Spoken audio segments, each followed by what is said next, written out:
గణేష్ మహారాజ్ కి గణేష్ మహారాజ్ కి మా మహా వినాయక యువ మండలి ఆధ్వర్యంలో ఈ సంవత్సరము 29వ ఫెస్టివల్ ని జరుపుకుంటూ ఉన్నాము. వినాయక చవితిని మేము యాక్చువల్గా 97లో మేము మొదలు పెట్టాము.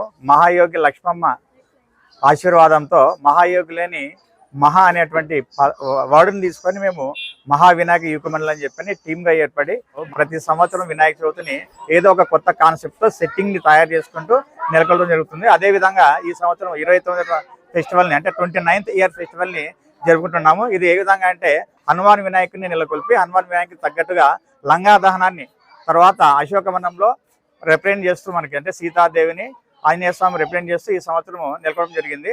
ఇంతకుముందు ఇయర్లో మనం చూసుకున్నామంటే ప్రతి ఇయర్ కూడా ఏదో ఒక కాన్సెప్ట్తో శ్రీరామరాజ్యం కావచ్చు, భగవద్గీత వినాయకుడు కావచ్చు, సమైక్యాంధ్ర సందర్భంగా సమైక్యాంధ్ర వినాయకుడు ఈ విధంగా ఒక వినూత్నమైనటువంటి ఆలోచనలతోటి ఆ విగ్రహానికి తగ్గట్టుగా సెట్టింగ్ని అరేంజ్ చేసుకొని ఒక కాన్సెప్ట్ని తీసుకొని మేము వినాయకుని భక్తులకు ఏదో ఒక కొత్తదనాన్ని చూపించాలని చెప్పి సెట్టింగ్ని ఒక దాదాపుగా వినాయక చవితికి ముందుగా ఒక 1 week day and night risk తీసుకొని ప్రజలకు కొత్తదనాన్ని చూపించాలని చెప్పి ప్రతి సంవత్సరం కూడా వినాయక చవితిని మా మహా వినాయక యువ మండలి లక్ష్మీపేట ఎమ్మినూరు ఆధ్వర్యంలో జరుగుతున్నాము.